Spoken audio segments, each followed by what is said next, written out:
자, 여섯 번째 증명은요, 하갈과 사라의 비유로 복음을 증명하는데, 원래 비유라고 하는 것은 유사성이 있어야 설득력이 있는 겁니다. 유사성이 전혀 없는 걸로 예를 들면은 그가 무슨 상관이야 이럴 수 있잖아요. 그러니까 유사성이 있어야 되는데, 경우에 따라서는 유사성이 없어도 그 상황 설명하는데 그림이 잘 그려지기 때문에 하는 경우 있어요. 하늘나라는 누룩과 같다, 천국은 누룩과 같다 그러면 천국과 누룩이 무슨 상관이 있습니까? 그러나 누룩이 부풀어 가는 모습을 그림으로 그릴 때 천국이 저렇게 부풀어 가는구나 하는 것을 느끼는 데 도움을 주는 거예요. 상관이 없어도 믿고 받아들이면은. 그러니까 상관이 있는 게 더 좋고, 상관이 없어도, 관련성이 없어도 그림으로 잘 보여주기 위해서 비유로 설명할 때가 있습니다. 근데 사도 바울은 지금 이게 조금 관련성이 있고 그림도 좋습니다. 그래서 사라와 하갈로 비유하는데, 하갈하고 사라를 비교해 보세요. 하갈이 아들을 낳는 것은 하나님의 약속입니까? 인간의 노력입니까? 인간의 노력이죠. 사라가 아들을 낳는 것은 인간의 노력이 아니라 하나님의 약속이죠. 그죠? 둘을 비교하는 거예요.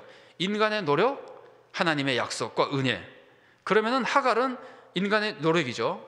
아이를 못 낳는다고 여종을 데려다가 아브라함이 기다리지 못하고 이런 방법으로라도 아들을 낳으려고 하나님의 뜻을 이루는 건 줄 알고 따라 했잖아요.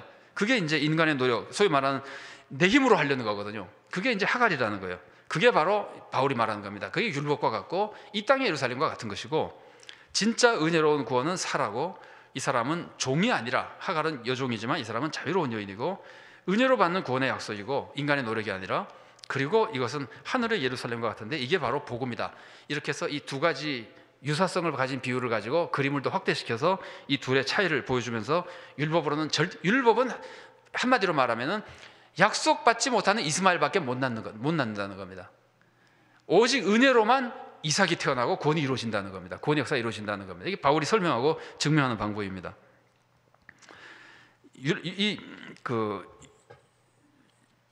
율법이라고 하는 것은 계속해서 이제 율법주의 문제가 나오는 건데, 이건 제가 아까 했던 거랑 비슷하기 때문에 그냥 넘어가고 율법주의자와 복음주의자에 대한 말씀만 조금 정리하고 넘어가겠습니다. 아까 말씀드린 대로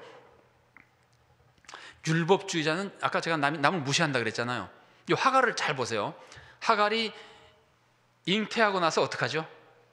사라를 무시하잖아요. 이게 율법자의 이제 패턴이에요. 자기가 그동안에 못 낳는 줄 알고 자기는 뭐 신앙생활도 별로 안 했고, 예를 들면은 뭐 교회에서 별로 한 것도 없고, 그래서 나는 항상 교회에서 좀 이렇게 큰 소리 치지 않고 나는 그냥 부족한데 신앙생활 하다가 어느 날 갑자기 은사를 받고 나서부터는 이런 말 하는 사람이 있어요. 우리 목사님 방언 못 받아서 큰일 났어. 아니, 고 목사님 얘기하는 거 아니고요. 그런 교인들이 있다고요. 이 교인들이 보통 때 신앙생활도 열심히 안 하고 그러다가 뭐 교회에서도 별로 활동도 못 하고 누가 알아주는 사람도 없었는데, 어느 날 방언을 하고 나면은 갑자기 하나님이 얼마나 불쌍해서 방언을 주셨겠어요. 좀 믿어보라고, 믿음 좀 주려고.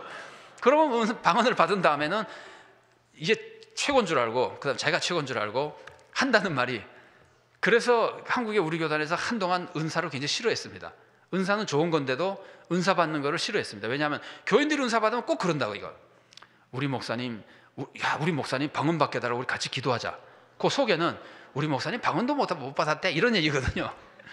그래서 뭐 그 다음에는 목사님이 설교를 해도 아이고 방언도 못 받아도 목사 설교, 이런 희한한 사람들이 나타나기 때문에 교회에서 그걸 교육시키다 보니까 은사를 좀 이렇게 제한한 적이 있어요. 제한한 건 잘하는 것이 아닙니다. 성령님은 제한하면 안 됩니다. 그런데 이제 율법주의자의 실수가 그거라는 거예요. 하갈이 한 것과 같이 남을 무시하는 거예요. 자기 잘나는 줄 알고.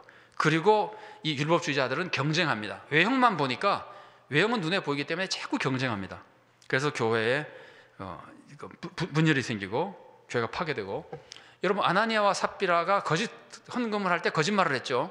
그래서 죽었죠. 그런데 아나니아와 삽비라가 왜 거짓말했을까요? 아나니아와 삽비라가 거짓말한 가장 중요한 이유는 경쟁심 때문이라고 볼 수 있습니다. 좀 달리 말하면 명예욕 아니면 시기심.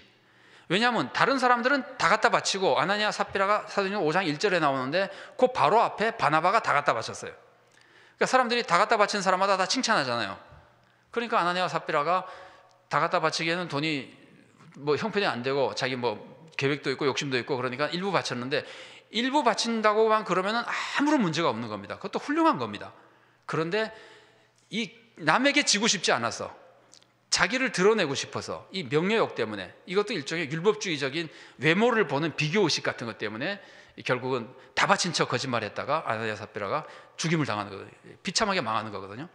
그러니까 이 율법주의라고 하는 것이, 이 율법주의가 파생하는 것이 교회의 수많은 문제들을 이 율법주의적인 잘못된 신앙이 파생하는 겁니다.